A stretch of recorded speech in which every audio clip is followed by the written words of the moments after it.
Thank you very much, Nathan, for the introduction. I am Bence at Cserna from the University of New Hampshire. And this work was done at the University of New Hampshire with Wheeler Ruml and with Jeremy Frank from NASA Ames. I'm really excited to talk about how to planning time for online planning using meta-reasoning techniques. But first, before I jump into the technical details, let me show you a quick example what motivated our problem. So consider a driving scenario on a highway where we have a car and the car has to leave the highway at some point. We don't know which exit we have to take, but we know taking the wrong exit has a high associated cost, and staying on the highway when we have to leave the highway also has a high associated cost, because the car would have to go around, come back, and leave at the right exit. Now, if our car is approaching A position and has to make a decision at B whether it should leave or not, it might be beneficial to actually not take the fastest action that leads to B, but slow down so we can provide more time for the planner to think and therefore create a more reasonable, informed decision. We spend so much time working on offline planning problems. When it comes to online planning, we simply derive the methods from offline planning with the assumptions that out of two frontier nodes, one with the lower F value is always better. Namely, in this case, the faster action is always better. But as we will see, it's not necessarily always true. The question we are investigating, when is it worth to slow down? So first, let me clarify what we understand under offline and online planning, and then we will go from there. So in offline planning, we will construct a solution offline, and we only start the execution after we constructed the complete solution. In online planning, for example, in real-time heuristic search that we can use for online planning, in my examples I will use LSSL-RTA star, and our algorithm builds on LSSL-RTA star. We don't have a complete solution plan at the beginning. We build a plan incrementally, and we only create locally optimal plans that are globally suboptimal or potentially suboptimal, and chaining these plans together will reach the goal. To show this from a different perspective, offline planning, when it starts the execution, it discovers every state that is in the interesting state space. So when we make decisions where to go, we already have absolute certainty what actions to take. When we do the same thing for online planning, this is not the same because we only have partial information. We only explored a part of the state space. Here's our agent, here's the goal, and the values of the frontier nodes are uncertain. And I will get back to that in a second. So if we would have to make a decision in an offline planning situation, let's consider the following tree. We are at state S. We can take the best action alpha, the second best action beta, where we end up S alpha as beta, and we can do the same thing from these nodes as well. If we formulate offline planning A star as a dynamic programming problem, we basically back up the frontier values to our nodes and make a decision based on those values. It's simply the minimum of two nodes because we have absolute certainty, therefore the minimum is always going to be better. Now, this is not the case when we do online planning because our frontier nodes have uncertainty due to the limited look ahead, so we have partial information, and we also have imperfect heuristic. If we would have perfect heuristic, it would be really easy to plan. Okal and Ruml showed how to characterize this heuristic and how to build a belief distribution for the frontier nodes at the current position, and not only that, but how future search will affect this distribution. So let's say that we have a distribution for this moment, and we apply a little more search. We'll expand more nodes in the frontier, and that will change the value of this distribution. We have more information about these nodes. These are important, so please remember those. We can construct a better, more informed backup that considers uncertainty when we make our decisions. So We consider all possible values. We are trying to estimate the value of S alpha. And we consider all possible values of S alpha alpha and S alpha beta. We are taking the minimum of them. We are taking the minimum because if we would be there and we would have to make a decision, we would always pick the smaller one.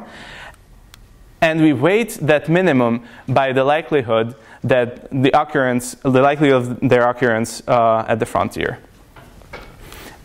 And this way we can get an expected value for each top-level action, where top-level actions are the first actions that we take from our current node. Then our algorithm, Slo'RTS, will always pick the top-level action with the lowest expected value. So I will show you a few scenarios how Slo'RTS would behave compared to regular online planning algorithms. Let me first explain you this Christmas tree here. So first, we have a similar tree that what we saw before, but instead of taking two separate random actions, these actions alpha and beta will technically lead to the same node, but in a different time. So the only difference between those two nodes is that we arrive at a different time. In our search tree, of course, we can represent it as two separate nodes. And they have successors, alpha alpha and alpha beta for alpha, and beta alpha and beta beta for beta. These are also similar. The only difference is that we arrived there in different times due to the original time difference. So if we have a belief distribution, for alpha alpha, we are trying to estimate the value of S alpha, and S alpha beta, we can start to reason how to make a decision from there.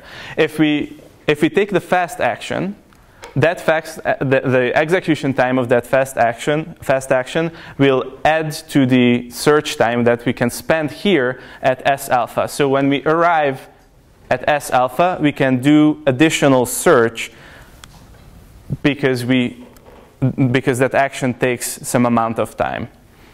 And that time the extra search will actually change the values of the expected value here. So if we take a fast action, it will change it a little bit. It allows the expected value to move around a little bit. And if we take a slow action, it will change that expected value can move around a little more. But in this situation where the two values are really different, both algorithms, SSLRTA star and Slo'RTS would pick the lower value. Similarly, when the two actions are really close to each other, the uncertainty is higher, but we have similar uncertainty about both actions.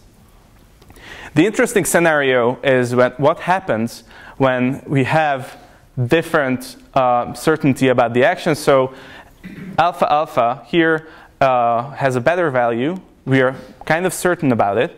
But alpha beta is more uncertain. If we have such actions and if we have more time to search, there's a potential that choosing a slow action will benefit us and we will have an overall better performance over choosing the alpha action. If some of this wasn't clear or you are interested in more details, please read our paper or visit us at our poster. And there you can see more examples on how we evaluated the domains. So we show that online planning and offline planning requires different metrics. And we have uncertainty when we use online planning. And we have to treat that uncertainty. And we also show that it is feasible to measure these quantities. And we show that there is a planner that knows how to slow down to think. Thank you.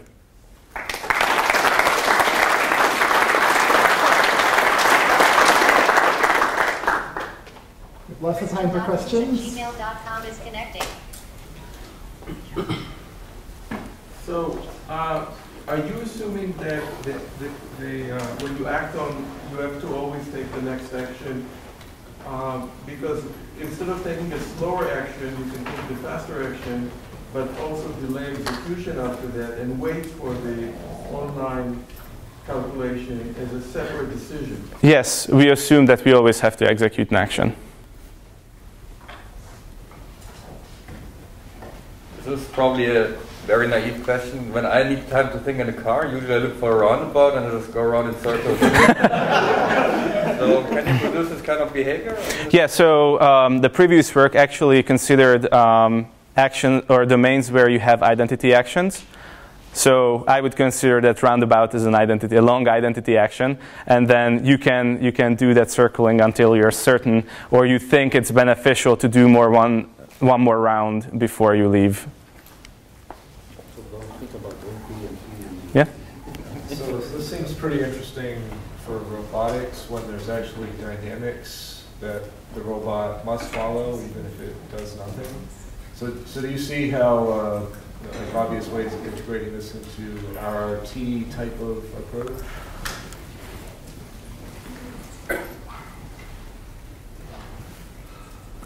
That's tough.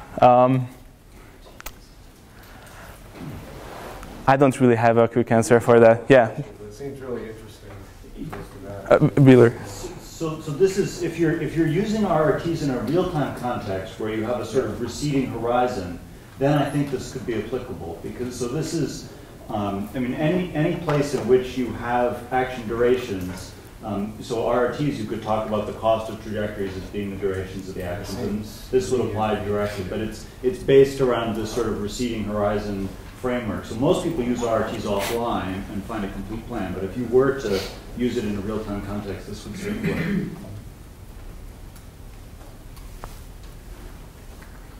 So I have a question. Have you looked at that you could look at a domain and you could really compute, given your error model, given the chance of making the wrong decision of slowing down when you shouldn't have, and then of course making the right decision to slow down when it causes you. Have you looked at whether you could then look at a domain and say, this in this domain is a good thing to do, and what the parameters would have to be to say that this is an approach that you want to do, that trying to do this is going to actually pay off more often than it hurts you?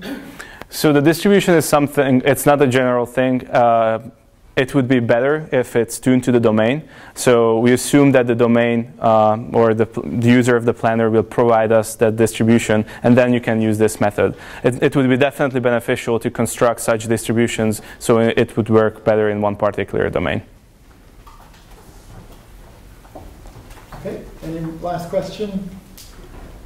Then we'll go ahead and conclude this section. Thank you.